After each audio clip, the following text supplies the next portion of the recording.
Hello, welcome to MCFC Connect. Today we are talking about Florian Wirtz, Leverkusen's absolute gem in their midfield and who has been performing so consistently for them, and why, at least in my opinion, he appears to be like the perfect Kevin De Bruyne replacement. If he can emulate what he's doing in Bundesliga to the Premier League anyway. He's been absolutely cooking in the Bundesliga for some time now. He's been on the scene for a while. And I think it's only a matter of time before someone jumps onto him. And for me, it's got to be us. And I'm gonna try and show you why. So I'd like to start with Kevin De Bruyne. Funnily enough, so look, arguably the greatest player we've ever had in the club, arguably the best midfielder we've ever seen in the Premier League. He's up there with the very best. And this is his season where Man City won the treble. 49 games played with 39 goal contributions. A truly amazing season. When it came to injury, didn't get too many. I know he did get an injury against Bayern Munich away from home in the Champions League, but he played through that injury because of how much of a goat he is. So yeah, he got injured in this game, but he finished the season playing injured. But yeah, like I said, incredible season for him. Only picked up 2 yellows, in fairness to him. And look where he played most of his games. 34 games at the camp.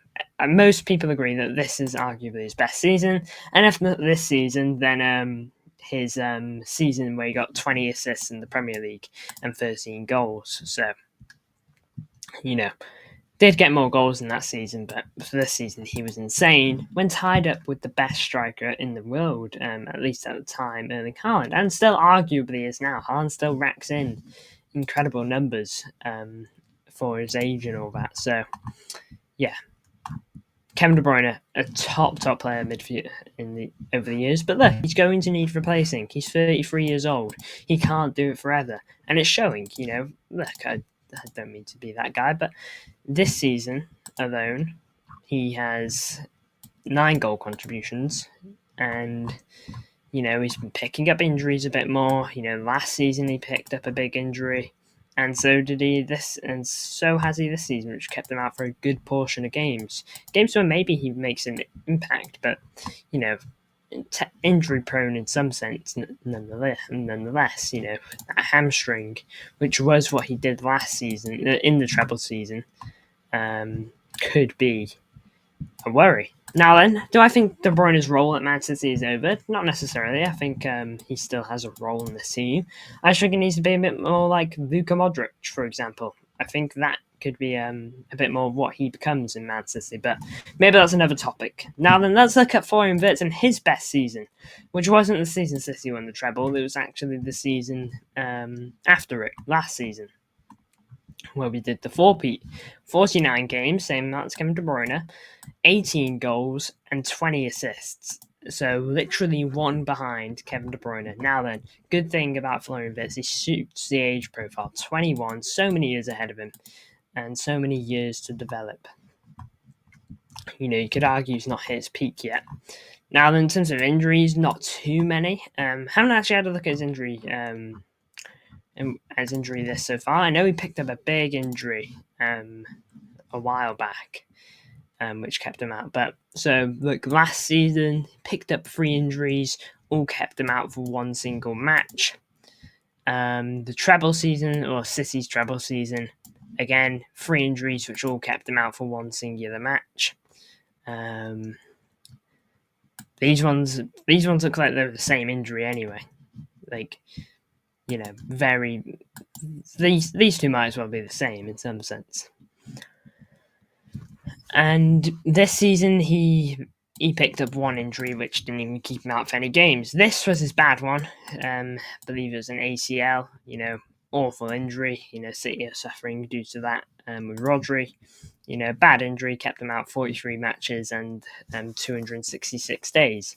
So look, his injury list is quite big, but the good thing is they're not many. And City's medical room, which we should have some of the best medical facilities in the world, we'll watch this. Haaland, before he joined City, didn't have the best injury record. But when he joined City. His injury record hasn't been too bad. Last season, he got kept out for a good period of time, but treble season and this season, he's been basically fine. So, injuries in different clubs, it can be a bit different, to be fair. Now, you might be wondering, how's Florian Wirtz doing this season? Was it a one-season fluke? And I'll be honest with you, it doesn't seem to be a one-season fluke. 35 games, 15 goals, 12 assists. But, yeah, nonetheless, Florian Wirtz looks an absolute top player. Now, you might think, so where does he fit into this team? And I'll show you where. And I can show you a couple of different outcomes as well. So we'll share this tab now. Man City's 11 with Florian Wirtz. So I've gone for we can ignore most of it, but really want to have a look at the midfield. Okay, this is kind of like an 11 that only Florian Wirtz joined. So I can imagine Florian Wirtz joined in now type of thing. No one left, no one else joined. So that's what I'm kind of basing off. I'm giving him a shirt number because we don't know what number he'd wear if he joined. So, look, like I said, De Bruyne would be on the bench because, well, like I said, he can have a bit more of a De Bruyne role. And City apparently believe that Phil Foden and Wirtz can play together, similar to how Musiala and Wirtz play together in the national team. And I believe that. Why not? Why can't they play together? Why can't they play together? Absolutely, why not? So, look, Foden and Wirtz, I think they could complement each other so nicely, Now then, you might be on and kind of leaves Rodri a bit exposed. You don't have to do this every single game, though. This could be, Phil Foden. These two need to have the ability to drop back a bit as well. Could very well be this at times, helping out Rodri. But Rodri has got that talent to do the job on his own. That's what makes Rodri so good. He can do this job on his own if he has to. Now then, but I do expect these guys to come out and help because everyone needs to pitch in defensively to some point. Haaland comes back for corners and stuff like that. Everyone's got to pitch in. And so will these two with Rodri. If this is what we run, you could see something like this. Just imagine it's not Phil. It could be Kova, it could be someone else entirely. Maybe we do sign someone else, but it could be something like this. It very well could be. And who knows? Maybe you even see a classic midfield three of something like that. Maybe classic 4-3-3. The possibilities are kind of endless. I won't lie. In terms of his versatility as well, you might be wondering what positions can he play. Well, I'll show you now if we go over to whoscored.com. So this season alone, he's played a number of different positions. You can see them all there. Has gone over a 6.5 in all of them. Well, this is substitute, in fact. So he's gone over a 7 in each and every one of them. Over a 7.5, typically, though. Only this one is the game today. He doesn't get over a 7.5, apparently. But when he's playing in his area, in his main area, which is the attacker midfielder in the middle, the central part, he averages a 7.91. Although his best games have been happening at the attacker midfielder right, which, if we do just jump back over here, that is where I literally just had him alongside Phil. So could very well be an area where he plays. Could very well be. Now then, in terms of his passing, at 85%. Now you might be wondering, that's quite low. Compared to some of our other players. Kusanov, before he joined, had a higher passing accuracy than him. And he's a defender. So you might be wondering, why is Wirtz so much lower than some of our other players? Our defenders have a whole 10% more than him than some of them. But again, even Nico Gonzalez against Newcastle, he had 97%. So what's with this? Me personally, I don't watch Florian Wirtz every week, but my guess would be is that Florian Wirtz is always attempting to do the riskier passes. Always attempting to do the riskier passes and so on. Okay, and you might be wondering, all right, so what makes you think that? And the reason why I do think that is because, well, number one, he's got 20 assists this season. But also, that's what Kevin De Bruyne was like. De Bruyne wouldn't get super high passing accuracy. Ask City fans, his passing accuracy would never be super duper high. But that wasn't the beauty of De Bruyne. It was the beauty to pick out a ball that no one else could. And if that's what Florian Wirtz can do, then absolutely go for it. Absolutely go for it. 85% passing accuracy. We'll take that and go. Now, in terms of his strengths, he's got so many. Very strong in key passes, very strong in dribbling, very strong in passing on a whole. So, things that we undoubtedly love. He's versatile, Pep loves a versatile player. It looks like he can basically play anywhere along that middle three. And then he can even play striker, it seems, if he absolutely has to. He's played 4 games there. He's got 3 goals, 1 assist. So, he's able to do jobs there if he has to. Through balls, long shots. Seems like when it comes to creating and even making goals, scoring goals, he has it in his locker. Can score from distance and can slip people in. You just don't know what he's going to do. If De Bruyne or if someone, was all about long shots, then suddenly you'd see when you play against them that they're trying to block off the long shots a bit more. And if they were all about balls over the top, then they'd be watching balls over the top a bit more. But if they were all about through balls, then they'd be watching through balls a lot more. And if they're all about their dribbling, then they might double up on you. This guy can do it all. You can't have people watching all of this.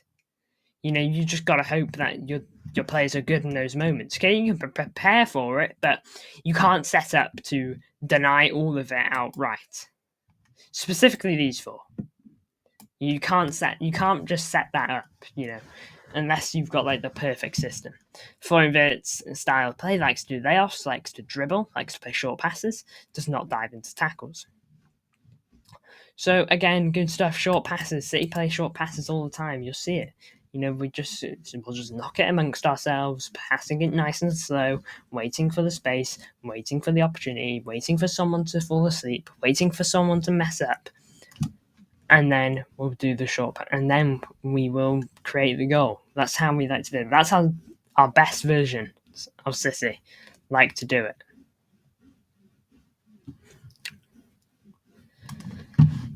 That's how we've always been.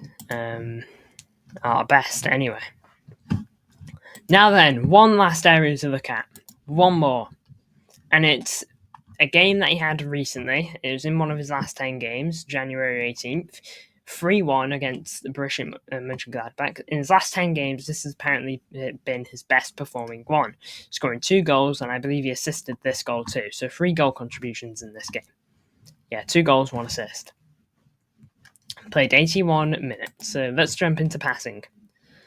So Florian Wirtz, again, doesn't have the highest passing accuracy. But again, he's probably trying to play those riskier passes, like we mentioned. That's why he's who he is. That's why he gets all the assists that he does. But 74% there. Chances created 2. Passing to final third 1. Accurate crosses 1. Accurate long balls 1 out of 1. Attacking. Florian Wirtz, top of the charts here. XG of 1.21. To be fair, he had a pen, so no wonder that's so high. 2 shots, both in. 2 out of his 3 dribbles were successful. 6 touches in the opposition's box, which seems to be the most from what I can see. Tied most anyway. Tied most with Patrick Schick. And didn't get caught offside once, which is good. Defense, don't expect him to be too high on here, to be fair. But we can have a look at it anyway. Defensive actions 4. Tackles 1, 2 out of his 2. That's nice. Recoveries 2 out of his 2. Just 2. Clearances 1. And yeah, again, good stuff. Those are good numbers if you ask me.